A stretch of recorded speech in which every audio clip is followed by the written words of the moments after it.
Gue boleh nanya nggak sih tentang nepotisme itu apa?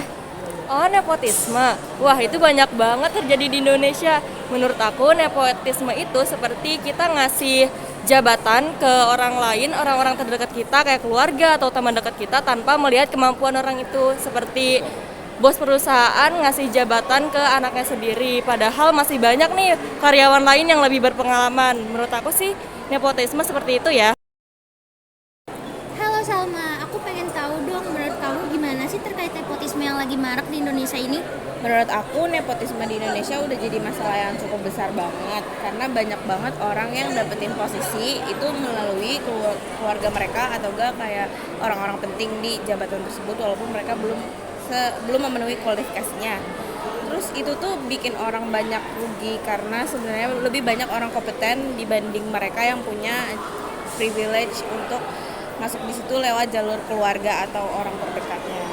Supaya lebih adil lagi seharusnya tuh ada sistem transparansi biar semuanya dapat kesempatan yang sama. Oke, makasih. Halo Zidan. Halo juga. Aku boleh nggak sih minta waktunya sebentar untuk wawancara? Oh, boleh. Oke, aku mau nanya nih, menurut pandangan kamu, apa sih itu nepotisme yang lagi marak banget nih yang ada di Indonesia? Karena sepertinya pemerintah kita kurang menggalakkan terkait dengan nepotisme. Kalau menurut aku sih nepotisme itu sebuah praktik di mana seseorang memberi keuntungan atau sebuah privilege seperti pekerjaan atau posisi penting kepada anggota keluarganya atau teman dekatnya. Namun biasanya bukan berdasarkan kemampuan atau kualifikasi orang tersebut, lebih kepada hubungan pribadi. Kalau menurut aku sih seperti itu. Walah, ternyata sekrusial itu ya. Oke, terima kasih ya telah memberikan statement dan argumen yang kamu telah berikan. Sama-sama Syarif. Oke, sampai jumpa and see you next time. Ya. Halo, Claresa. Sebelumnya aku boleh minta waktunya nggak sih buat wawancarain kamu? Boleh. Oke, aku ingin bertanya nih, apa sih menurut pandangan kamu terkait dengan nepotisme yang marak banget nih yang ada di Indonesia? Oke, jadi menurut aku nepotisme itu adalah kebiasaan seorang yang punya kekuasaan atau jabatan penting. Lalu dia tuh memilih keluarganya atau teman dekatnya untuk mendapat pekerjaan atau jabatan tertentu dengan kekuasaan beliau, begitu. Oke, boleh nggak sih contoh dari nepotisme itu sendiri? Oke, misalnya nih ya, ada bos besar di sebuah perusahaan memindahkan keponakannya ke posisi penting, misalnya jadi manajer gitu. Oke, terima kasih. Oke, sama-sama.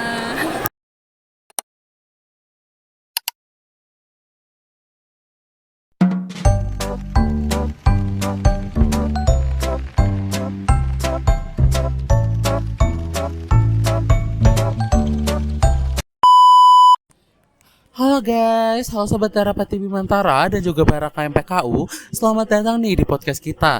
Topik hari ini tentang yang lagi rame banget nih dibicarain, yaitu soal nepotisme di kalangan elit.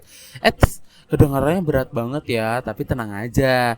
Kita akan bahas ini dengan gaya yang santai tapi tetap insightful banget loh teman-teman. Jadi gini, nepotisme tuh praktik di mana orang-orang berkuasa bantu keluarga atau teman buat dapetin posisi atau jabatan penting, meski nggak qualified.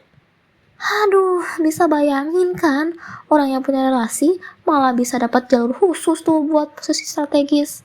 Buat orang yang udah berjuang, ini tuh jelas gak adil. Nah, teman-teman, sekarang aku mau ngasih tahu kalian contoh kasus nepotisme elit yang lagi booming akhir-akhir ini.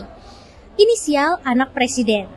Nah, singkatnya ada anak presiden yang maju jadi calon wakil presiden, padahal usianya masih di bawah minimum. Bertanya-tanya dong, kok bisa? Tentu bisa dong, soalnya ada perubahan aturan dari Mahkamah Konstitusi yang dipimpin pamannya sendiri. Sudah jelas, publik pasti curiga. Nepotisme halus ini ngasih jalan pintas buat keluarga elit yang bikin posisi strategis yang cuma bisa diakses sama orang-orang terdekat oleh penguasa negara. Fair nggak sih menurut kalian? Oke, selanjutnya kalian mau tahu nggak sih apa dampak negatif nepotisme itu? Nah, dari dampak negatif nepotisme itu, nepotisme bikin publik kehilangan kepercayaan sama sistem. Kalau di posisi diisi orang-orang yang nggak capable cuma karena kenal orang, gimana nasib industri atau organisasi itu? BUMN misalnya, yang harusnya berkontribusi ke negara, malah rugi besar karena dipenuhi orang yang nggak punya kemampuan tapi dekat elit. Buat ngelawan nepotisme gak cukup cuma bermodalkan kritik. Harus ada langkah konkret kayak transparansi dan akuntabilitas publik. Misalnya bikin seleksi posisi publik yang ketat dan terbuka biar publik tuh tahu siapa yang dipilih dan apakah mereka layak. Bisa juga dengan program peer review biar kualitas mereka yang di posisi penting benar-benar sesuai. Nah, selain itu, kampanye media sosial kayak tagar transparansi elit penting buat ngejaga kesadaran publik. Ya, kalian tahu kan sekarang kekuatan media sosial tuh bener-bener sekuat itu loh. Oke, jadi kita perlu prihatin ya teman-teman. Nepotisme ini bukan hanya soal bantu keluarga atau teman aja, tapi soal merusak keadilan juga nih teman-teman.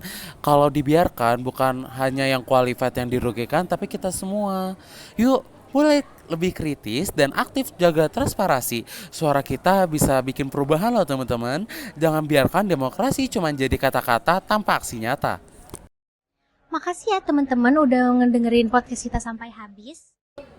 Semoga kita semua bisa lebih aware nih sama isu-isu yang kayak nepotisme. Dan next time, sampai jumpa di episode selanjutnya. Bye-bye Sobat Narapati Bimantara. Dan bye-bye juga untuk KMPKU IPB.